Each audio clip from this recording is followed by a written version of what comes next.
many times you've been arrested?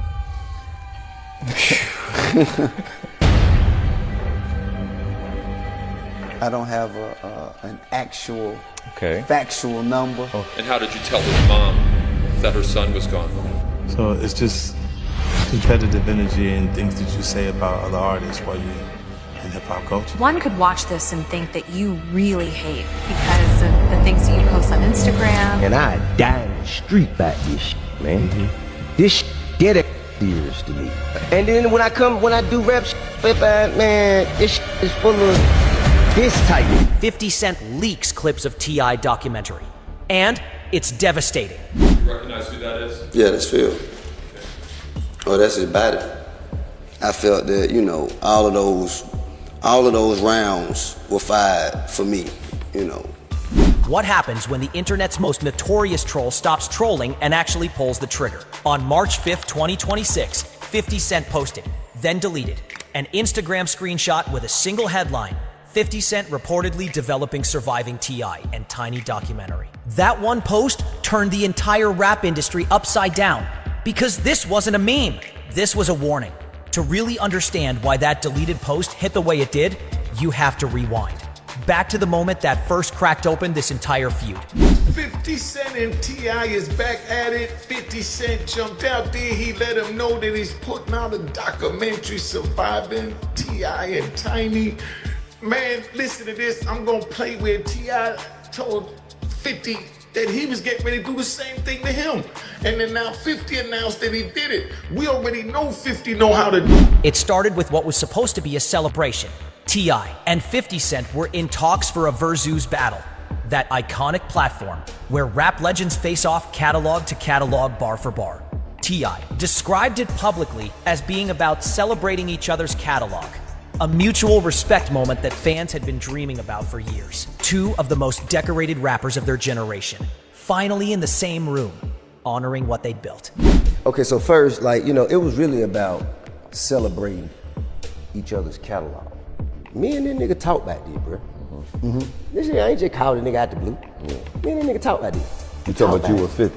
Yeah, man, we talk about this shit, man. This shit just come out of nowhere. But then 50 Cent did what 50 Cent always does. He flipped the script, he denied any agreement had ever been made, played completely dumb in interviews, acted like the whole Verzuz idea was news to him, and then dismissed T.I. publicly with the cutting nickname King Rat. In hip-hop culture, that's not just shade. That's a direct accusation of snitching, the worst label you could put on someone in the streets. He told T.I. point blank to keep his name out of his mouth. Because if you're telling, you can't even look forward to going home. It's gonna be hell. Where you going after you get out? The neighborhood ain't accepting that. You bitch ass nigga, we heard you's a rat. Look, even for me personally, my character never try to attack my character. They'll say he a rat or he just a snake. Yeah. All you gotta do is ask him who I told him. T.I. was furious, and he didn't keep that fury private. He went on the $1 Million Worth of Game podcast and said exactly what he felt.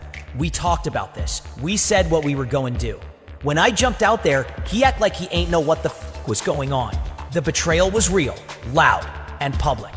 What made the whole situation sting even deeper was the timing. T.I.'s single Let 'Em Know had just climbed to #1 on urban radio and was crossing into the mainstream top 40. He was having a genuine, undeniable career resurgence, the kind that reminded everyone exactly why he mattered in the first place. And 50's dismissal landed right in the middle of all of it, casting a long shadow over everything T.I. was working to rebuild. But the social media call-out, that was just the opening move. 50 wasn't done, not by a long shot. There's hip-hop beef, and then there's the kind of war that stops being about music entirely. 50 Cent crossed that line fast. He went back to Instagram, the arena where he has been sharpening his knives for 20 years, and posted an unflattering photo of T.I., Z's wife, Tamika Tiny Harris. The caption doubled down on telling T.I. to keep his name out of his mouth. But the real message wasn't in the words. It was in the target. By dragging Tiny into it, 50 made clear this was no longer a rap dispute. He was going after the whole family, in public, with millions of eyes watching every move. At this point, 50 Cent should literally rent a wife and kids and have them make diss responses. And the fact that he would actually have to rent a woman and children to like him and to respond on his behalf for T.I. and Tiny's whole family is telling. T.I. wasn't going to absorb that quietly. He responded the only way a rapper of his caliber knows how, through the music, and through it fast. He dropped several diss tracks in quick succession, including War and The Right One, and he came loaded.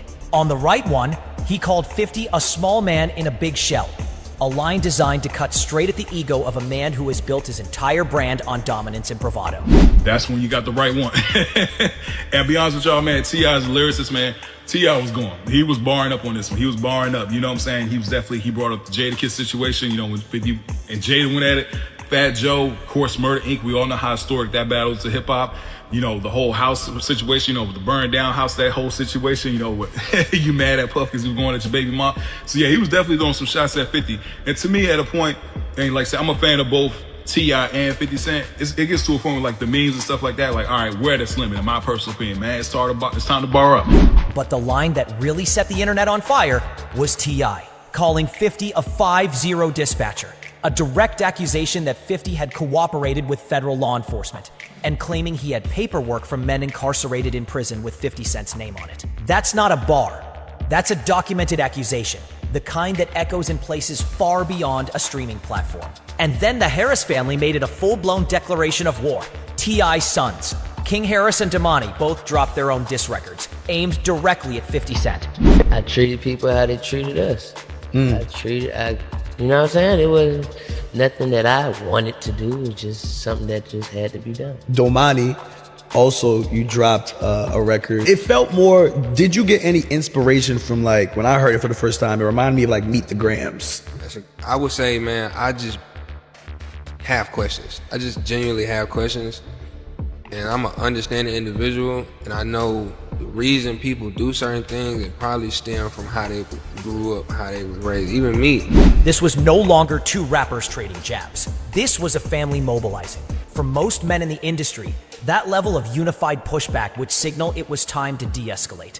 But 50 Cent had already moved on to something far more dangerous than any Instagram caption or diss track.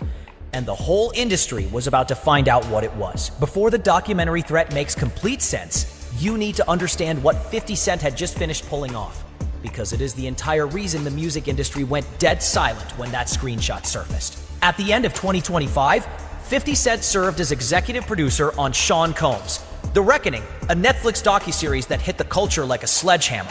The series debuted at #1 on Netflix immediately upon release, examining the sprawling sexual assault allegations against Sean Diddy Combs, alongside decades of industry behavior that the entertainment world had long whispered about, but never dared put on screen with that kind of reach. And visibility, it became the most talked about documentary of the year, and 50 Cent's fingerprints were all over it. Netflix later clarified that 50 did not have full creative control over the project, and that none of the participants received payment. But in the court of public opinion, those details didn't change the outcome. What mattered was the result, and the result was catastrophic for Diddy's public image. 50 had proved something that nobody in hip-hop had fully reckoned with before. In 2000, a documentary is more powerful than a diss track, more long-lasting than a lawsuit, and more damaging than any amount of social media noise. It doesn't fade. It sits on a platform. It gets shared. It follows you. So when 50 posted that now-deleted screenshot referencing a T.I. documentary, his caption made every person paying attention freeze mid-scroll. "Remember how quiet I got before the Diddy doc," he wrote. "Dame thought I wasn't coming." The message required no translation. He wasn't threatening to rap about T.I. He was threatening to do to Clifford Harris exactly what he had just done to Sean Combs. Package the story, find a platform, and let the cameras do what no diss track ever could. And the title he attached to it, that made it even worse. The title alone was the weapon surviving T.I. and Tiny. Anyone who had followed the entertainment news cycle over the previous several years understood immediately what that title was referencing.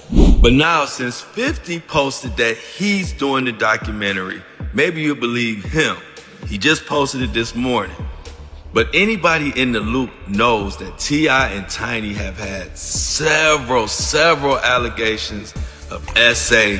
And exactly what kind of documentary it was built to be. Modeled directly after the Sean Combs. The Reckoning format, the rumored project was reportedly being designed to resurface the sexual assault allegations that had been publicly leveled against T.I. And Tiny since 2200, pulling them back into the national headlines at the single worst possible moment for the couple's public standing. Gossip journalist Tasha K, who has a long and messy history with celebrity controversies of exactly this type, claimed to have spoken to sources close to 50's team, alleging the project was already in active development. Those claims remain unverified and officially unconfirmed. But in the world of hip-hop drama and celebrity gossip, the rumor alone was already doing damage, and 50 understood that calculus better than anyone. That's why the deleted post was so deliberately constructed. He posted it at peak hours, let the internet screenshot and syndicate it across every platform, let the headlines write themselves, and then yanked it down, leaving just enough smoke in the air to make everyone wonder whether the fire was already burning. The deleted caption also included a direct vicious line aimed at T.I.'s promo run. "I hope this doesn't mess up your promo tour. They're gonna ask about your 20 sexual assault cases." That line wasn't accidental. T.I. had positioned his upcoming album Kill the King as his final statement, a legacy project meant to close out one of the most storied careers in Southern rap history, on his own terms. Every interview, every magazine feature, every radio spot was supposed to be about the music. 50 Cent was threatening to make every single one of them about something else entirely. And the legal history behind those allegations? It's far more complicated than either side wants the public to know. This section demands precision, because the facts have been distorted in every direction by everyone with something to gain from the narrative spinning out of control. In March of 2001, attorney Tyrone A. Blackburn held a press conference that genuinely rocked the entertainment world. He announced that more than 30 women had come forward to accuse T.I. and Tiny Harris of forced drug, kidnapping, sex assault, and intimidation, describing a pattern of alleged behavior spanning more than 15 years and crossing multiple state lines. The accusations were detailed and deeply disturbing, and they dominated entertainment news for weeks. It's already been known that there are 30 women, at least, that have had allegations of being kidnapped, drugged, raped. Y'all know what those words mean. And 50 Cent is saying he got 20 in this surviving T.I. and Tiny coming. The LAPD opened a formal investigation. Law enforcement reviewed the claims seriously enough to dedicate investigative resources and interview potential witnesses. After a thorough process, however, they declined to file any criminal charges, citing the statute of limitations as the principal legal barrier. Too much time had elapsed between the alleged conduct and the formal complaints for prosecutors to pursue most of what had been alleged. That legal reality did not amount to a declaration of innocence. It meant the criminal justice system had a specific narrow window, and that window had long since closed. On the civil side, the fight continued longer. But in August of 2024, a federal judge dismissed one of the most prominent civil lawsuits, with T.I. and Tiny's legal representatives stating the court had determined the plaintiff had no viable claims. T.I. and Tiny have maintained a consistent, unwavering position throughout. We are innocent of these fake claims. We will not be shaken down. The legal record closed criminal investigations, dismissed civil cases, provided them with real documented protection in a court of law. But 50 Cent wasn't filing briefs in a courthouse. He was operating inside a media ecosystem where perception moves faster than any ruling ever will, and where he had already demonstrated, in devastating fashion, exactly how to control that ecosystem. Curtis James Jackson III did not become 50 Cent by accident, and he did not become the music industry's most feared media operator by accident either. His evolution is one of the most calculated transformations in entertainment history. From battle rapper to multi-platinum artist to social media troll to full-scale documentary producer. Each phase more dangerous than the last. In the early 2000s, it was diss tracks that made careers evaporate. By the 2010s, it was Instagram posts, memes, captions, unflattering photos deployed with perfect timing to humiliate targets in front of tens of millions of followers before they'd even had their morning coffee. But by the mid-2020s, 50 had upgraded his arsenal to something the music industry had no real defense against. The Diddy documentary made that clear in the starkest terms possible. It demonstrated that 50 Cent could now attach his name to a project that would sit on Netflix indefinitely, be served algorithmically to new audiences for years to come, and permanently alter how the world viewed someone he had decided to target. Netflix's clarification that he lacked full creative control and that participants weren't compensated did nothing to soften the impact. The outcome was the thing that mattered. And after the docuseries aired, 50 let it be known that approximately 140 hours of additional footage existed that never made it into the final cut, hinting openly that he could push that material to YouTube directly. No network required, no editorial filter, no approval process. That wasn't idle chatter. That was a standing open threat with receipts behind it. And now the same apparatus was being aimed at T.I. The difference between a rapper dissing you in a song and a media mogul producing a documentary about you isn't just a matter of scale, it's a matter of permanence. A song fades from rotation. A documentary lives on a platform forever. Becomes the first result when someone searches your name and follows you into every room you walk into for the rest of your career. 50 Cent understood that better than anyone in the room. The question everyone was now asking, where does that leave T.I.? T.I. is standing at a crossroads that no artist ever wants to find themselves at, simultaneously trying to cement a legacy and defend a reputation that someone with significant resources is actively working to dismantle. Kill the King was supposed to be his farewell, a final bow from one of the most decorated MCs of the 2000s era, the man who helped give Atlanta the blueprint before Atlanta gave the world trap music. A #1 single, a full promotional campaign. The kind of victory lap a rapper earns after 2 decades of surviving everything the industry throws at you. Instead, every conversation about that album now lives under a shadow shaped exactly like 50 Cent. And 50 made sure it wasn't just the documentary threat doing the damage. He dragged it into the music too. On the Power Origins theme song, connected to his long-running television empire, he dropped bars directly referencing the sexual assault allegations against T.I. and Tiny, rapping, "Your daddy made your mama eat every box in Atlanta." There's no reading that line as anything other than what it is.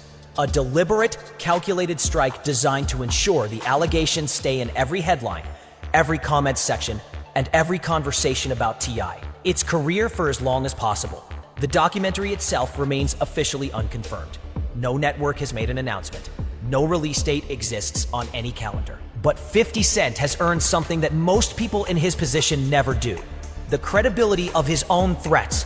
When he went quiet before the Diddy documentary, the industry laughed. Nobody is laughing this time.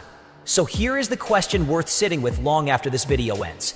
Is 50 Cent a fearless truth teller holding powerful men accountable for things the legal system was structurally unable to touch? Or is he a man nursing a personal grudge, armed with a production budget and a platform, using allegations that courts have already dismissed as ammunition in a beef that was supposed to be about a rap battle? The line between justice and revenge has never been this blurry.